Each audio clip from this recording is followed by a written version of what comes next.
पर ऑक्सीजोन्स single membrane bounded organelles हैं।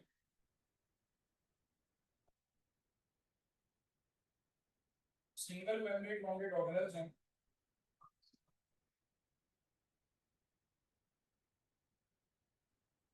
इसके फंक्शंस पर लिखे जरा सारे अपने पास 2 से 3 फंक्शन एक मिनट दे रहा हूं।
ठीक है बेटा, आप लिखो फंक्शंस क्या लिखे आप बताओ।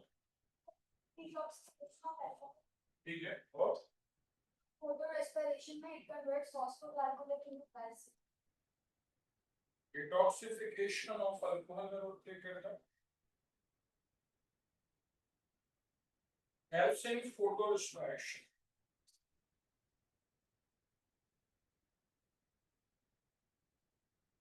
फोटो रेस्पिरेशन में किस जगह पे फोटो रेस्पिरेशन राइबोसोम 1 का बिस्फॉस्फेट प्लस ऑक्सीजन कंबाइन होती है, फॉस्फोग्लिसरेट फॉस्फोग्लाइकोलेट बनता है।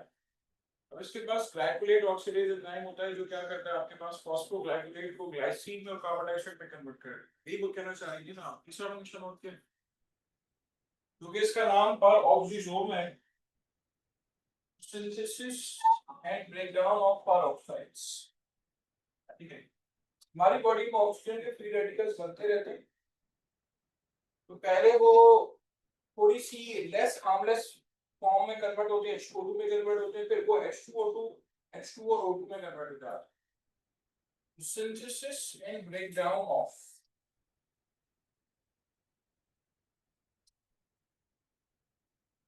peroxides। ठीक है, ये peroxisome का काम। डिटॉक्सिफिकेशन ऑफ अल्कोहल हमने लिखा था।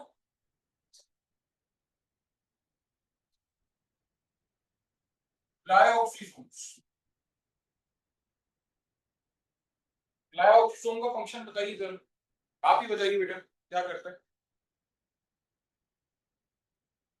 सारे अपने ध्यान में सोच लें। क्या करता है आप बताइए बेटा पीछे। डाइऑक्सीजोन क्या करता है आप बताएंगे। ग्लूकोनियोजेनेसिस में हेल्प करता है।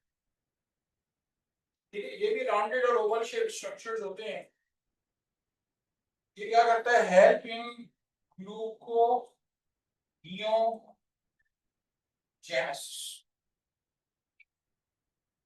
ठीक है, ये क्या करता है, ग्लूकोनियोजेनेसिस में हेल्प करता है।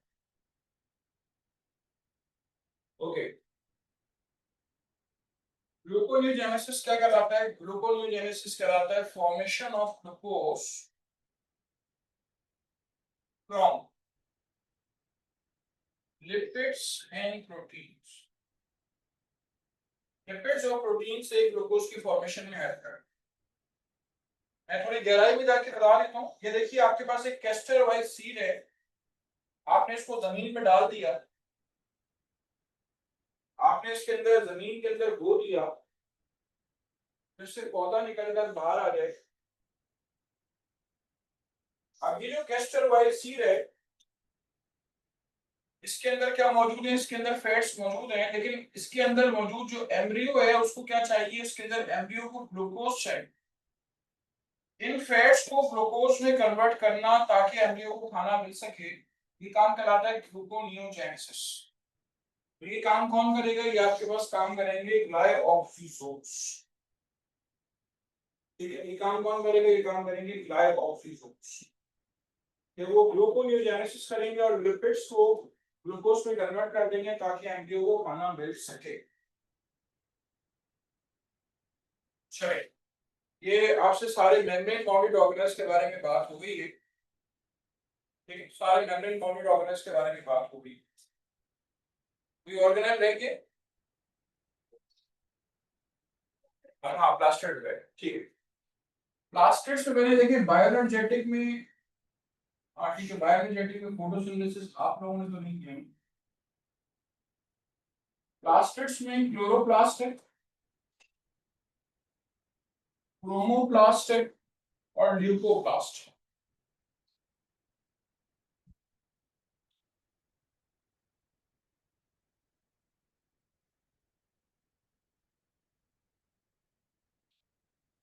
ये प्लास्टिड के अंदर पिलर लाइक स्ट्रक्चर्स मौजूद हैं।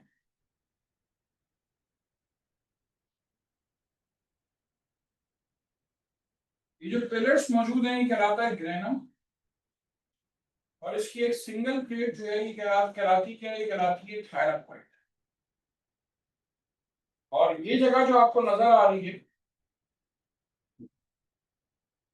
इसको हम कहते हैं स्ट्रोमा।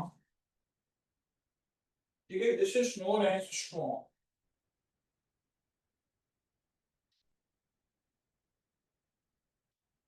क्लोरोप्लास्ट के बारे में एक बात ध्यान में रखिए कि इसका अपना डीएनए होता है। ठीक है, इसका अपना डीएनए मौजूद होता है जिसकी मदद से ये रेप्लिकेशन करता है।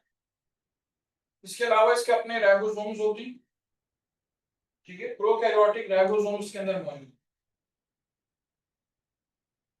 फोटोसिंथेसिस में ये हेल्प करता है कार्बन डाइऑक्साइड प्लस वाटर, जो कि आपके पास C6H12O6 प्लस 6O2 जो है सनलाइट और क्लोरोफिल के अंदर की मदद देता है। फोटोसिंथेसिस के दो स्टेप्स हैं, लाइट डिपेंडेंट फेज।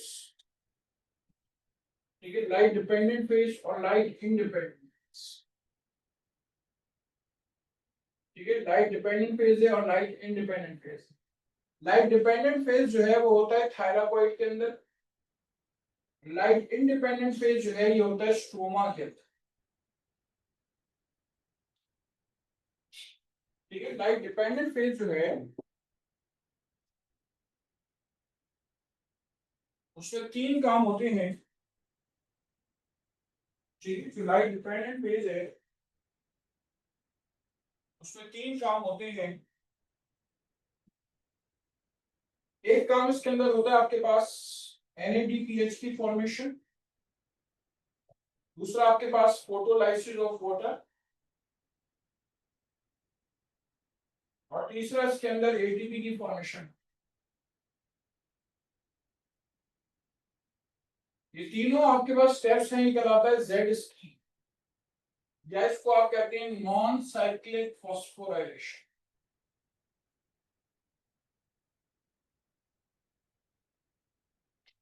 ठीक है, या आप इसको कहते हैं नॉन साइक्लिक फॉस्फोराइलेशन।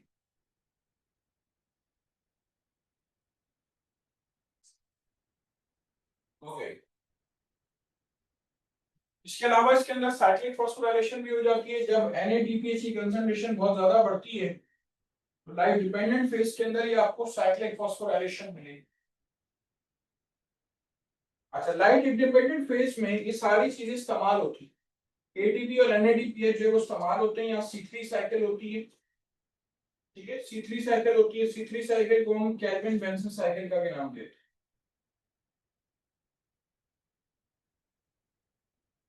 ओके, मैं कोई बायोलॉजिक चैप्टर आपको फोटोसिंथेसिस पार्ट नहीं बता रहा हूँ, लेकिन मैक्सिमम जो क्लोरोप्लास्ट के बारे में आपको पता होना चाहिए।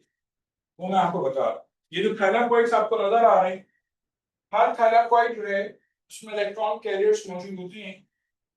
तो यहाँ पे लाइट डिपेंडेंट फेज होता है, और ये जो आपका स्ट्रोमा है, इस स्ट्रोमा के अंदर जो है वो लाइट इंडिपेंडेंट फेज होता है। ठीक है, स्ट्रोमा के अंदर आपको लाइट इंडिपेंडेंट फेज जो है वो मिलेगा।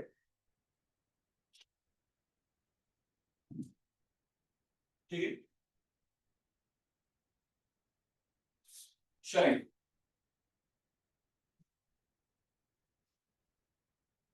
करें इसको नोट करें, फिर मैं आपको क्रोमोप्लास्ट और ल्यूकोप्लास्ट बता दूं।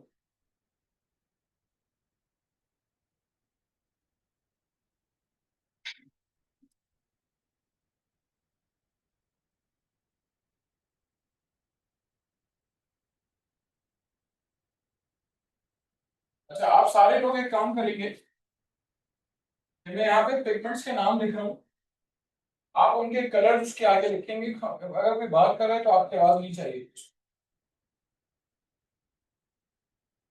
मैं सिर्फ ये देख रहा हूँ कि मैं सारा आपका टॉपिक माइनस किया गया, उसमें से आपके लिए क्या क्या इंपॉर्टेंट है। ये पिगमेंट्स के कलर आपसे पूछे जा चुके हैं ऑलरेडी।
मैंने जो नाम लिखे हैं, मुझे इसके आगे के कलर्स के नाम चाहिए। आप अपने पास इसको स्कोप करने के बाद इसको लिखें।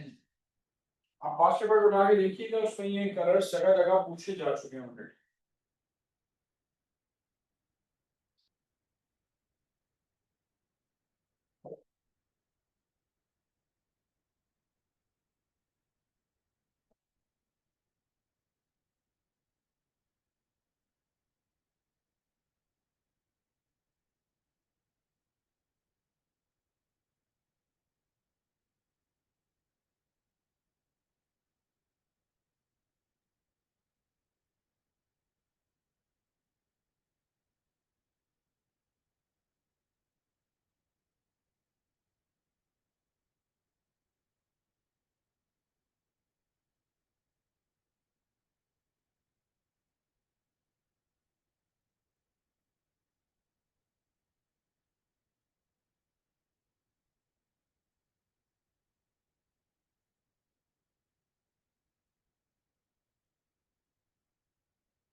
और लेकिन एक बात बता दूं आपको कि आप में से जितने लोगों ने फोटोसिंथेसिस वाला पार्ट फर्स्ट ईयर में पढ़ा है, क्योंकि वो आपके सिलेबस में नहीं है, जो आपने फर्स्ट ईयर में पढ़ा है उसको बड़ा मेहरबानी अगर आप रिवाइज कर लेंगे, थोड़ा टाइम लेंगे, तो कोई नहीं, तो मैं कहूंगा आप for the safe side revise करके जाएंगे। ठीक है, क्योंकि टॉपिक ये बहुत ही बड़ा है, तो उसको करने में कम से कम 2 घंटे तो लगते ही हैं।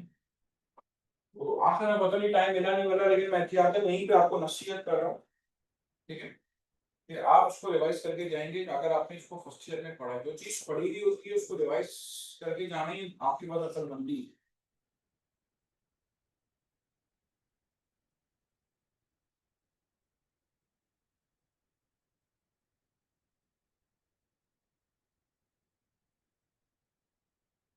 ब्रांड कलर्स बताएंगे आप? then to the yellow, carrying orange, orange red, cyanin, grey, no, blue, phycoerythrin, cyanosis होता है ना नीला पड़ जाना,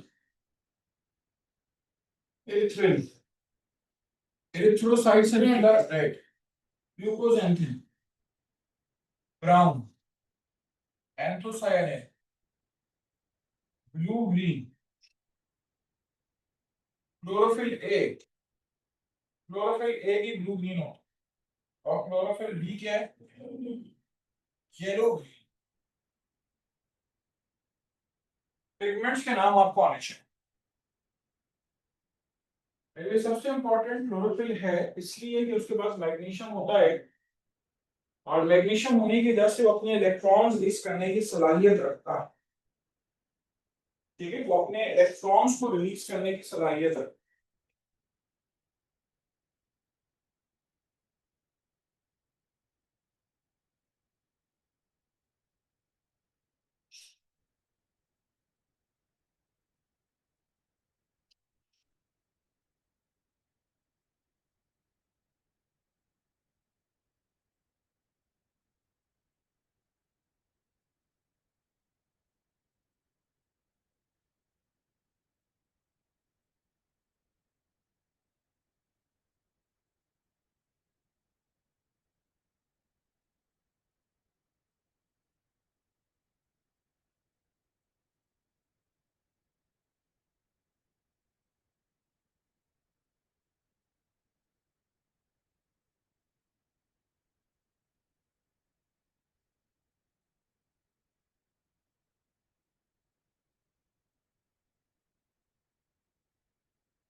आगे बात करें आपसे, next important is the leucoplast. बड़ा एक्सपेक्ट कि सेल का चैप्टर बेटा इतना आसान है कि वो बातें जो आपको नहीं पता वही नोट कर रहे होंगे।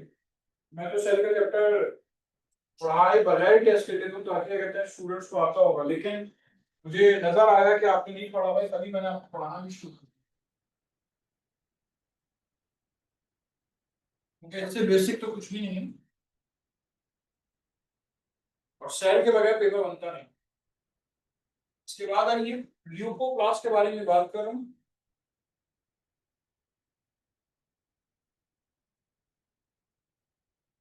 But I want on your side, function लिखिए जरा इसका जल्दी से।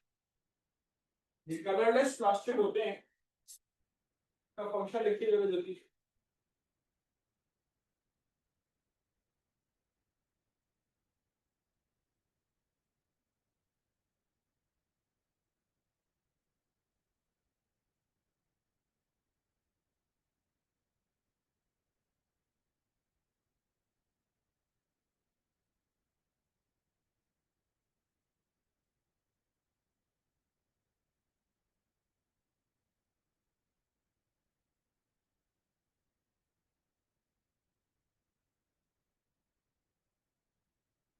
Okay is done.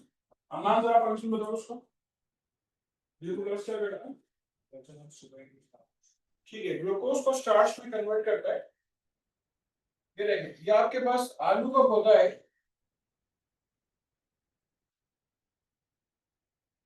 ठीक है, ये आलू का पौधा है। यहाँ के पत्ते ग्लूकोज फोटोसिंथेसिस के जरिए बनाते हैं और नीचे भेजते रहते। ये ग्लूकोज आलू में जमा होता है। इसके अंदर क्या मौजूद होते हैं? ल्यूकोप्लास्ट मौजूद होते हैं। वो ल्यूकोप्लास्ट क्या करते हैं? वो ग्लूकोज को स्टार्च में कन्वर्ट करते हैं। ठीक है, there been conversion of glucose into starch. Storage region में खास तौर पर पाए जाते हैं ल्यूकोप्लास्ट। कलरलेस प्लास्टिड्स होते हैं। ठीक है, कलरलेस प्लास्टिड्स होते हैं।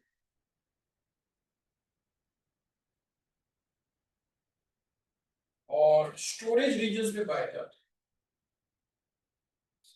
और फंक्शन क्या है? ग्लूकोज को ये स्टार्च के अंदर कन्वर्ट करते हैं। Conversion of glucose into starch. दूसरे लफ्जों में कंडेंसेशन में हेल्प करते हैं कि ग्लूकोज कंडेंस हो जाए किसके अंदर? स्टार्च में कंडेंस। इसके बाद आइए क्रोमोप्लास्ट। ठीक है, क्रोमोप्लास्ट कलर्ड प्लास्टिड्स को कहते हैं।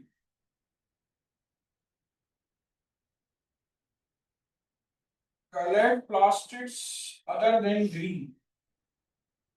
ठीक है, ये ग्रीन के अलावा जो है वो प्लास्टिड्स हम क्या नाम देते हैं? क्रोमोप्लास्ट का नाम देते हैं। और ये क्या करता है? Give colours to vegetables and flowers. ठीक है, वेजिटेबल्स को कलर देता है और फ्लावर्स वगैरह को कलर देता है। ठीक है, give colours to vegetables and flowers. Flowers को कलर देके क्या फायदा होगा? फ्लावर्स को कलर देकर फायदा ये होगा, हेल्प इन इंसेक्ट पॉलिनेशन। ठीक है, इंसेक्ट पॉलिनेशन जो है उस पे फायदा होगा।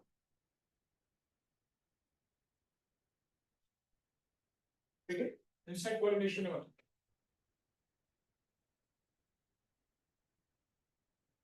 ओके। प्रोप्लास्टिड्स क्या होते हैं? What are proplastids? जी, व्हाट आर द प्रोप्लास्टिड्स?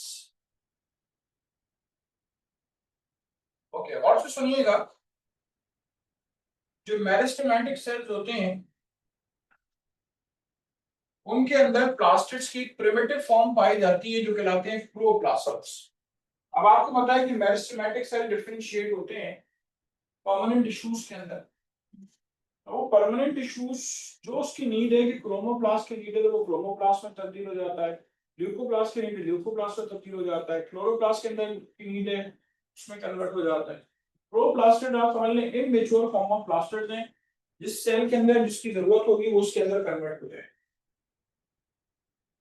ठीक, जब जिस प्लास्टिड की नीड होगी वो उसके अंदर कन्वर्ट। ठीक है, चलें, therefore they are known as proplastids। इसके बाद आइए फर्दर।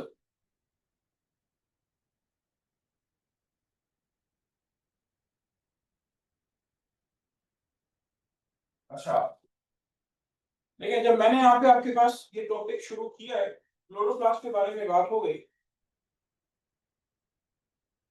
मुझे जेड स्कीम के इलेक्ट्रॉन के क्विकली रिवाइज को करा देगा। आप थोड़ा रिवाइज करा दें। फोटो सिस्टम 2 से इलेक्ट्रॉन्स किसके पास गए? थियोफाइट के पास किसके पास गए? नहीं, प्लास्टोकोनेंट BN QN2B के पास जाएंगे। प्लास्टोकोनेंट QN2B के पास किसके पास जाएंगे? साइटोक्रोम BNF के पास। साइटोक्रोम BNF के बाद किसके पास जाएंगे? प्लास्टोसाइनिन के पास जाएंगे। प्लास्टोसाइनिन के बाद किसके पास जाएंगे? फोटो सिस्टम 1 के बाद किसके पास जाएंगे? Iron sulphide. 3 आयरन सल्फाइड के बाद जाएंगे, फिर फेरिक ऑक्साइड के पास जाएंगे, फिर 2 इलेक्ट्रॉन जो है वो किसके पास जाएंगे? दो इलेक्ट्रॉन जाएंगे आपके पास NADP प्लस के पास, NADP प्लस कन्वर्ट हो जाएगा NADP, ठीक है। अच्छा, लेकिन मुझे सवाल ध्यान में आ गया, बहुत पूछा जाने वाला सवाल, इसलिए मैं फोटोसिंथेसिस, ये आपके कोर्स में नहीं है कि मैं इसको लिखता, बायोजेटिक का फोटोसिंथेसिस उन्होंने इसी साल माइनस किया है। उनका अहम तरीन सवाल है कि फोटोसिंथेसिस में जो ऑक्सीजन रिलीज होती है वो आती कहाँ से। एक मिनट, फोटोसिंथेसिस में ऑक्सीजन रिलीज होती है, कुछ आप बताएं कहाँ से आती है? अच्छा, अब मेरी बात सुनिए, मैं इसीलिए मैंने ये स्टेप्स बताना शुरू कर दिए। जब पहली बार क्लोरोफिल इलेक्ट्रॉन देता है तो अगली बार के लिए उसके बाद इलेक्ट्रॉन नहीं होते, और इलेक्ट्रॉन कहाँ से आएंगे, कौन देगा उसको, बताइए आप, गलत गाली बताइए, कहाँ से आएंगे दो इलेक्ट्रॉन?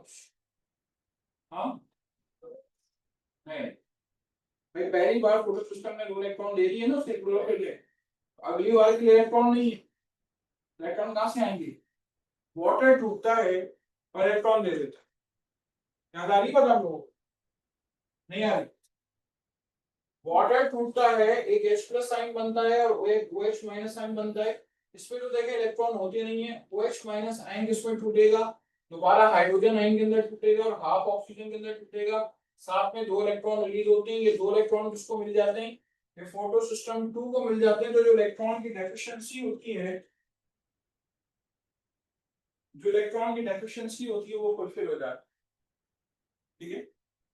बताना क्या चाहता हूँ, बताना ही चाहता हूँ कि वाटर के टूटने से ही ऑक्सीजन रिलीज होती है, जो फोटोसिंथेसिस में ऑक्सीजन आपको नजर आ रही है, या कभी आप पेड़ों को पानी दे रहे हैं तो आप समझ लेंगे ये वाटर करने क्या जा रहा है, और उसे काम तो करेगा ही करेगा, साथ साथ क्या कर रहे हैं, ये दो इलेक्ट्रॉन देने जा रहा है। जिस बात के लिए मैंने ये बात शुरू की है वो ये है कि भाई ऑक्सीजन जो फोटोसिंथेसिस में रिलीज होती है वो कार्बन डाइऑक्साइड से नहीं आती है, वो वाटर के टूटने से, ठीक है। अच्छा, तीसरा काम होता है एटीपी फॉर्मेशन। एटीपी कैसे बनता है? वाटर के टूटने से जो हाइड्रोजन आयन बनते हैं, वो हाइड्रोजन आयन केमी ऑस्मोसिस के जरिए अंदर से बाहर आते हैं, तो एटीपी सिंथेसिस कॉम्प्लेक्स की मशीनरी ड्राइव होती है और उससे एटीपी की फॉर्मेशन, ठीक है। ओके, अच्छा मेरी बात जरा और से सुनिए, तो अब तक 3 बार एंट्री टेस्ट में फोटो डिस्कलेशन पूछी जा चुकी है, आपके कोर्स का है ही नहीं, लेकिन कहीं ऐसा ना हो कि पर ऑक्सीजन के चक्कर में वो आपसे वो पूछ ले। अभी तो मैंने आपको इक्वेशन दवाई बोली है, मैं आपको C3 साइकिल के स्टेप्स बता रहा हूँ। राइबोलोल बिस्फॉस्फेट ऑफ कार्बन डाइऑक्साइड से कंबाइन होता है, बनाता है ग्लिसरेट 3 फॉस्फेट, पहला स्टेप। दूसरा स्टेप, ग्लिसरेट 3 फॉस्फेट बनाता है ग्लिसरेट 1,3 बिस्फॉस्फेट।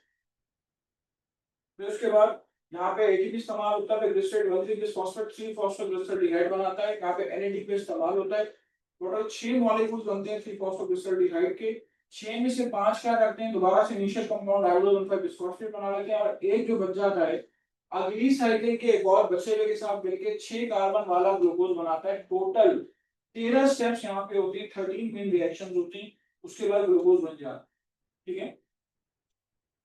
अब फोटो डिस्पैरेशन की इक्वेशन कौन सी? फोटो डिस्पैरेशन की इक्वेशन जरा सारे लिखे आपके पास, हो सकता है सिर्फ साइड के लिए बता रहा हूँ, ऐसा हो पूछने मुझे अधिक क्लिक हुआ है पेपरों के चक्कर में आपसे ना पूछने, जरा इक्वेशन लिख के सारे बैठ गए। मिनट नहीं लगा, 30 सेकंड नहीं लगेंगे आपको, यकीन करें। बोर्ड कॉपी करने से बार बार बेहतर है आप मुझे जरा फोटो फोटो डिस्पैरेशन की इक्वेशन लिख कर देना प्लीज।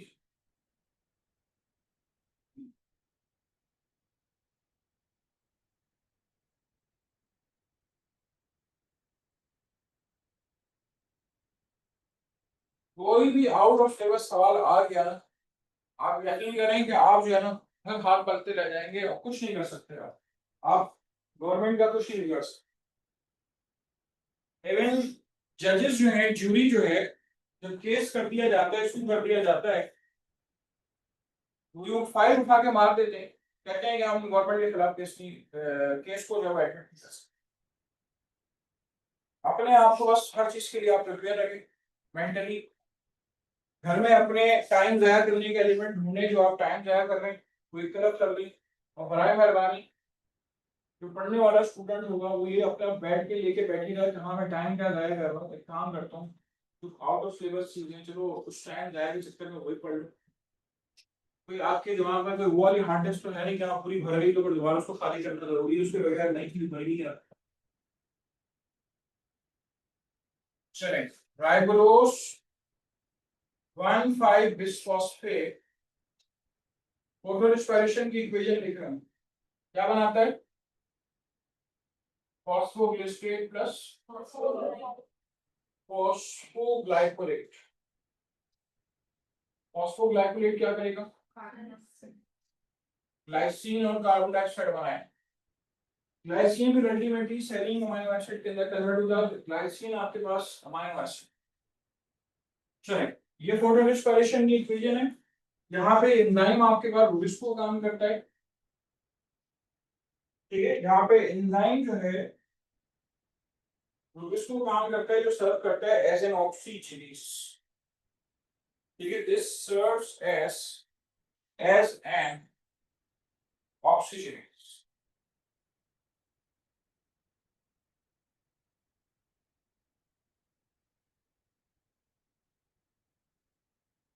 चलिए, इसके बाद आइए फर्दर।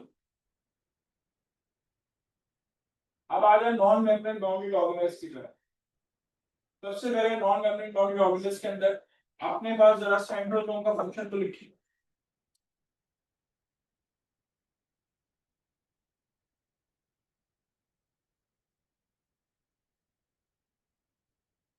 सेंट्रोसोम का फंक्शन लिखिए जरा।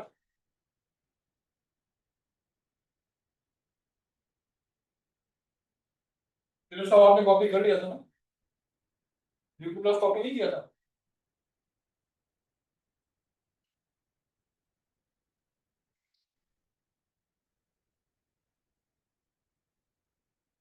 चलिए, खैर है, आप अभी तस्वीर भी तो खींची थी और शेयर करिए।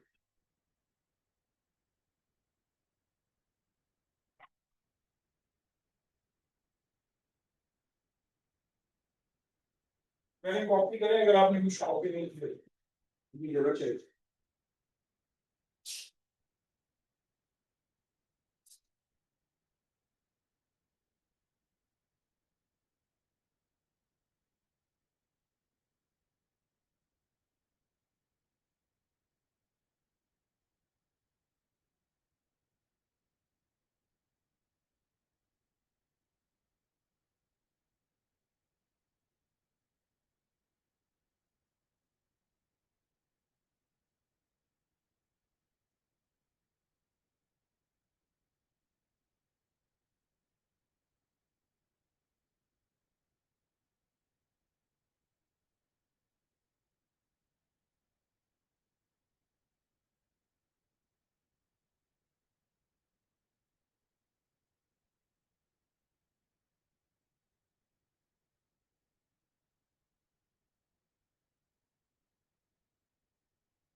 चलिए, हटा सकता हूँ बोर्ड पूरा।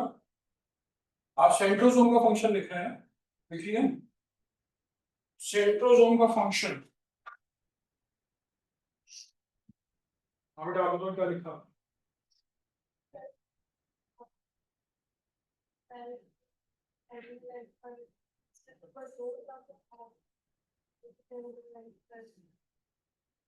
ठीक है। Produce spindle fibers which help in separation of chromosomes or chromatids during cell division. ये हटा सकता हूँ board.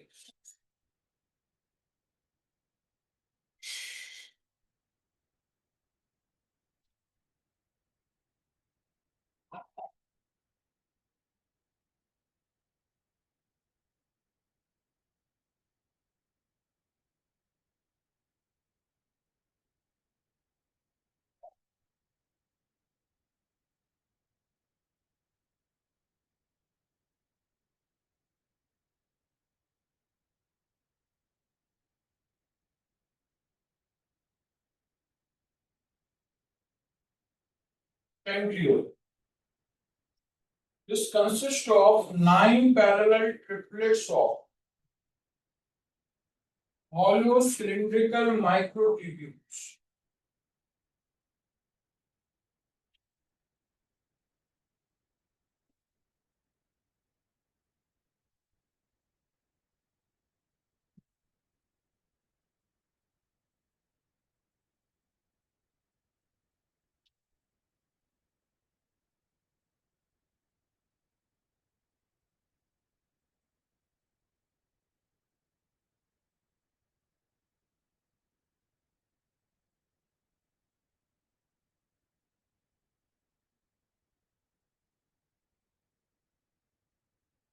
Okay, this consists of 9 parallel triplets of hollow cylindrical microtubules.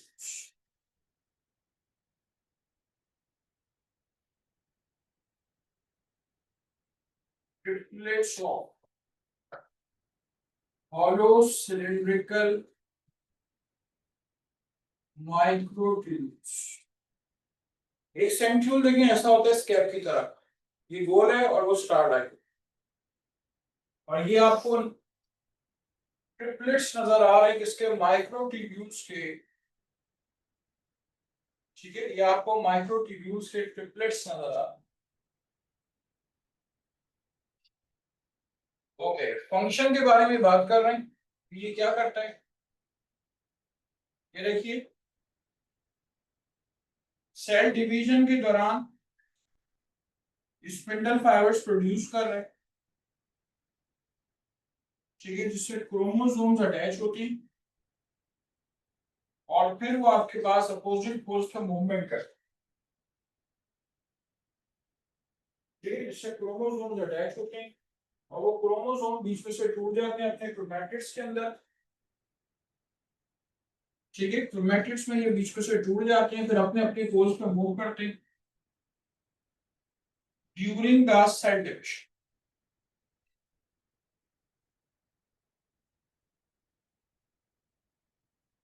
ठीक है, तो ये सेंट्रोसोम का फंक्शन। सेंट्रोसोम के अलावा ये राइबोसोम्स,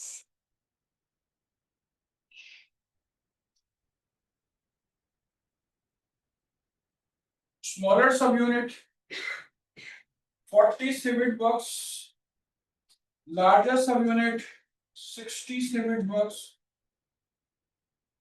80 सिविट बॉक्स होते हैं यूकैरियोटिक राइबोसोम्स और 70 सिविट बॉक्स होते हैं आपके पास प्रोकैरियोटिक राइबोसोम्स। ठीक है, F stands for civet box, ठीक है, F stands for civet box। civet box molecular mass upon size ratio है, आपसे पहले आपकी पूछेगा राइबोसोम में 50 टाइप्स ऑफ प्रोटीन्स मौजूद हैं, ठीक है, राइबोसोम में 50 टाइप्स ऑफ प्रोटीन्स मौजूद हैं, प्लस इसके अंदर राइबोसोमल आरएनए मौजूद। ओके, फंक्शन इसका प्रोटीन सिंथेसिस,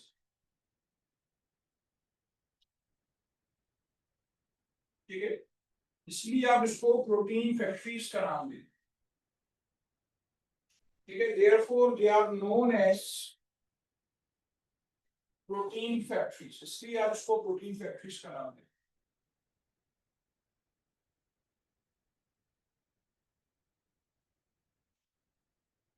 ओके,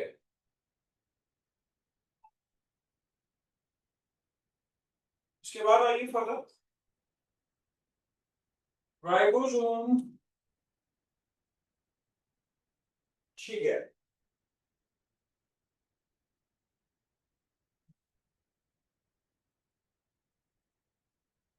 चलिए इसके बाद आइए फर्दर। वैसे मैं एक बता दूं, प्रोटीन सिंथेसिस का टॉपिक भी रिवाइज होना चाहिए इसके साथ साथ, ध्यान में याद रखिए और रखें, प्रोटीन सिंथेसिस का टॉपिक भी इसमें आपका रिवाइज होना चाहिए।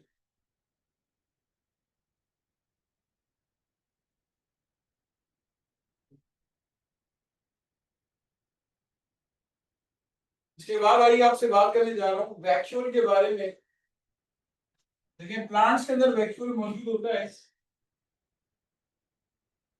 प्लांट्स के अंदर वैक्यूल ऐसे बनते हैं कि छोटे छोटे वैक्यूल बनते हैं, वो करीब आते हैं और मिलकर क्या करते हैं, मिलकर बड़ा वैक्यूल बना देते हैं। ठीक है, फिर उसके अंदर मजीद जो है, फिर उसके अंदर मजीद वैक्यूल ऐड होते हैं तो और बड़े से बड़ा होता चला जाता है। ठीक है, वो और आपके पास बड़े से बड़ा होता चला जाता है। अल्टीमेटली आपके पास एक बड़ा वैक्यूल देखो बनकर सामने आ रहा है। ठीक है, एक बड़ा वैक्यूल बनकर सामने आ रहा है। वैक्यूल का काम क्या है? वैक्यूल का काम है reservoir of water and salts. ठीक है, ये वाटर और सॉल्ट्स के रिजर्वायर के तौर पे काम करता है। और ये क्या करता है, पत्तों को अपनी प्रॉपर पोजीशन पे रखता है। फोटोसिंथेसिस के लिए जो रोशनी पड़ती है पत्तों के ऊपर, उनको एक प्रॉपर पोजीशन पे होना बहुत जरूरी है। ठीक है, पत्तों को एक प्रॉपर पोजीशन में होना जो है वो बहुत जरूरी है। उनको एक प्रॉपर पोजीशन पे रखें। और जब तक सेल टर्गेट नहीं होगा प्लांट सेल इतना काम नहीं करता, याद रखें। प्लांट सेल की फंक्शनिंग जो है वो उसकी टर्जिडिटी पे डिपेंड। अच्छा, एक काम करते हैं, थोड़ा सा रिवाइज करते हैं। जो वैक्यूल दीवार पे प्रेशर लगा रहा होता है उस प्रेशर को क्या कहते हैं, बोले? Turgor pressure. टर्गर प्रेशर का दूसरा नाम क्या है? प्रेशर पोटेंशियल भी कहते हैं। अच्छा, टर्गर प्रेशर के रिप्लाई में दीवार एक प्रेशर लगा रही होती है, उसको क्या कहते हैं? उसको कहते हैं वॉल प्रेशर। क्या कहलाती है? वॉल। दीवार एक प्रेशर लगा रही होती है टर्गर प्रेशर के रिप्लाई में, उसको हम नाम देते हैं, this is known as wall pressure. ठीक है, वो वॉल प्रेशर कहलाता है।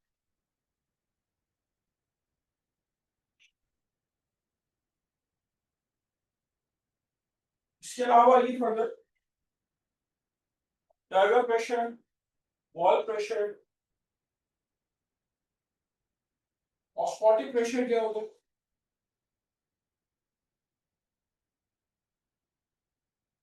ऑस्मोटिक प्रेशर की सबसे पहले डेफिनेशन आपको पता होनी चाहिए। मैंने शायद बिल्कुल शुरू वाली क्लासेस में आपको ऑस्मोटिक प्रेशर बताया था। तो बता सकते हो व्हाट इज ऑस्मोटिक प्रेशर? अगर डेफिनेशन याद होगी तो आप बता सकते। ऑस्मोटिक प्रेशर की डेफिनेशन है, और याद रखें ऑस्मोटिक पोटेंशियल अलग होता है, ऑस्मोटिक प्रेशर अलग।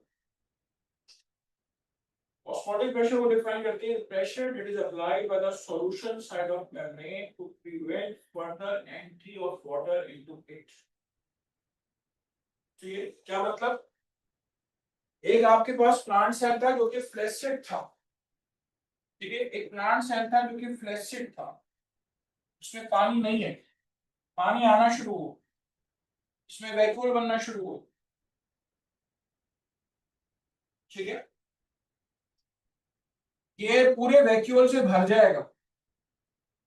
अब ये जो वैक्यूल आपको नजर आ रहा है इसका प्रेशर टर्गर प्रेशर है, लेकिन इसके अंदर जो साइटोप्लाज्म मौजूद है, टर्गर प्रेशर प्लस साइटोप्लाज्म ये दोनों मिलके ये क्या करते हैं, ये मजीद पानी की एंट्री को रोकते हैं। ये कहलाता है ऑस्मोटिक प्रेशर। यानी ऑस्मोटिक प्रेशर में अगर प्लांट सेल की बात करें तो हम टर्गर प्रेशर भी शामिल हैं। मैंने एहतियातन आपको रिवाइज करवाया कि आपको तो देखें, ये कुछ चीजें होती हैं बड़ी बेसिक होती हैं, वो जरूरी होती हैं, ये कहीं एग्जामिनर पूछना है। और क्लास 9 के लेवल से याद रखें, टर्गर प्रेशर, वॉल प्रेशर, ये टर्म शुरू हो जाता है। बेटा आपको ये पता होना चाहिए। और मैंने आपको बता दिया टर्गर प्रेशर दूसरा नाम है प्रेशर पोटेंशियल। ठीक है, चलें करें इसको नोट करें।